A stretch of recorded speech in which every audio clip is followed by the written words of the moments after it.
guys, welcome back to Bible Fun with the Dunns. Today we're studying Daniel 4. Mama? So today it starts with King Nebuchadnezzar praising God, and then he has a dream. And it's like this long, elaborate dream, and he looks for someone who can interpret his dream, and he calls on his wise men and all those crazy people, and then finally he thinks of Daniel. And I have no idea why he didn't immediately ask Daniel first, but he finally does, so that's good. And he has this dream of a huge tree in the midst of the earth. And the Bible tells us it grew big and it became strong and it reached to the heavens, and its leaves and its fruit were abundant, and in it had food for all. The beasts of the fields found shade under the tree. The birds lived in the branches. And then the tree fed all flesh from it. Well, then it says, a watcher, a holy one, comes down from heaven and proclaims, chop down the tree and lop off its branches and strip off its leaves and scatter its fruit, and let the beasts flee. Leave the stump of the roots in the earth, and bind it with a band of iron and bronze in the grass of the field. And it says, let his mind be changed from a man's, and let the beast's mind be given to him, and let 7 periods of time pass over him. And so Daniel comes to interpret this dream that King Neb just had, and that was it. And Daniel said, Orville, hey, stop it.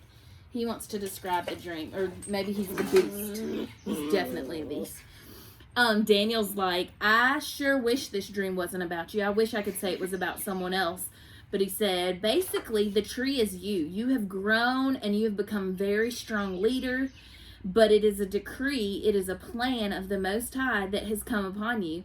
And you will be driven from among men. You won't be near any men anymore. Your dwelling will be with the beasts of the fields. You will live out in the fields like an animal. You will be made to eat grass like an ox. And you will be wet with the dew of heaven. Basically, he's going to be like an animal. And it said 7 periods of time shall pass over you, till you know that the Most High rules the kingdom of men and gives it to whom he will. And Daniel says, this is bad news, and I'm just going to tell you, if I were you, what I would do, I would stop sinning. I would practice righteousness as much as I could, and don't do anything wrong, and show mercy to the people you have wronged or oppressed, that maybe your good days will be lengthened. And so that was what Daniel told him about his dream. But unfortunately, King Neb doesn't listen. And a year later, we find him walking on the roof of the palace and basically writing a praise song to himself. He's like, is this not the great Babylon, which I have built by my mighty power as a royal residence and for the glory of my majesty? And before he even finished praising himself, a voice came from heaven and said, O King Neb, to you it is spoken. The kingdom has departed from you. Basically, you are not king anymore. The kingdom has been stripped away from you, and you will be driven from men, and your dwelling shall be with the beasts of the field, and you shall be made to eat grass like an ox. Does this sound familiar? And 7 periods of time shall pass over you until you know that the Most High rules the kingdom of men and gives it to whom he will. And the Bible tells us that immediately after this voice spoke, the word was fulfilled against Neb. He was driven out from men. He ate grass like an ox. His body was wet with the dew, just like the grass is in the morning. And his hair grew long. His nails grew out like eagle claws, bird's claws. And this was King Neb's life for 7 years. It is crazy to me to even think of that. And then we get to my favorite part. It says, at the end of the days, I, Neb, lifted my eyes to heaven, and my reason returned to me, and I blessed the Most High, and praised and honored him who lives forever.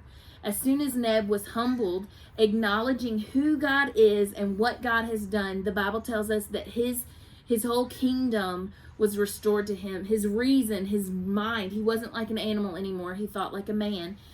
And his kingship, he was made king again. It was given back to him.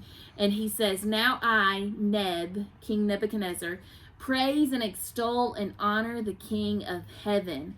For all his works are right, and his ways are just, and those who walk in pride, he is able to humble. So King Neb knows God in a way that he didn't before this. He struggled with pride, and God humbled him, and now he is acting humbly.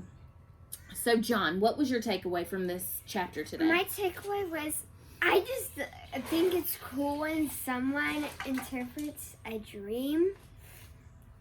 They're just like, it has this to be a happened, gift, huh? And I bet, like, when Daniel interpreted Nebuchadnezzar's dream, I bet tons of people were like, yeah, right. Then 12 months later, oh, looky what happened. Word for word, everything he said came true, right? What about you, Jax? So my takeaway was how this story was told in first person point of view. So I like this because it lets us be able to put our feet in Neb's shoes, and we can experience what it's like to be in a prideful person. Me, I struggle with pride a lot, and so this is something I can work on, and it shows people what it's like. I think that's very relatable, Jax. I think a lot of people struggle with pride, whether they realize it or not. I read one time that thinking too much of yourself is pride, but the opposite of pride is not thinking lowly of yourself, because who are you still focusing on? You're still focusing on yourself. The opposite of pride is not thinking of yourself much at all. You're thinking of others. You're thinking of God. You're filling your mind with everything else. And so this is something probably everyone could work on.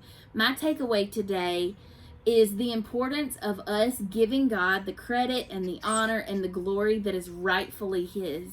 But not only for us to give it to him and do that, but we should have such a relationship with God that we want to give him honor. We want to give him glory. We want to give him the credit. We should live in such a way and walk so closely with him that the things that we do, the actions we take, our responses to people are in order that we do give God the glory. In Neb's life, we see that his pride is an issue. He's wanting to be seen as great and successful, and he was. He was a mighty king. We see, though, that he cares far too much about man's approval.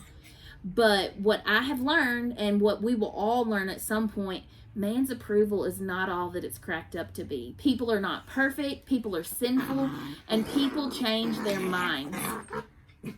The only approval we should desire to have is God's approval. Orville. Hey. And so today's challenge, I want y'all to think about, are there places in your life that you care too much about what others think of you? Ask God to help you. Ask God to point those things out to you. And let's all pray and ask God to help us seek after God's glory, his glory, and not our own. A good way for us to do that is for us to take time each day and remember who God is and who we are to him. Psalm 46:10 says, "Be still and know that I am God. I will be exalted among the nations, and I will be exalted in the earth." When we remember who God is and who we are in light of who he is, it helps us all to put God in the proper place, which is exalted on his throne. And so that has become an important verse for me. I have committed it to memory, and I think it would be great for us all to commit to memory. And not only memorize it and know what it says, but also try to live that out. So y'all check out Psalm 46:10 and let's all memorize it. Thanks for joining us today. We're sorry our dog is such a monster. Well, he doesn't like being on camera, just like a monster, and so he's a beast he has of the to field. escape on Okay. See y'all tomorrow. Bye. Bye.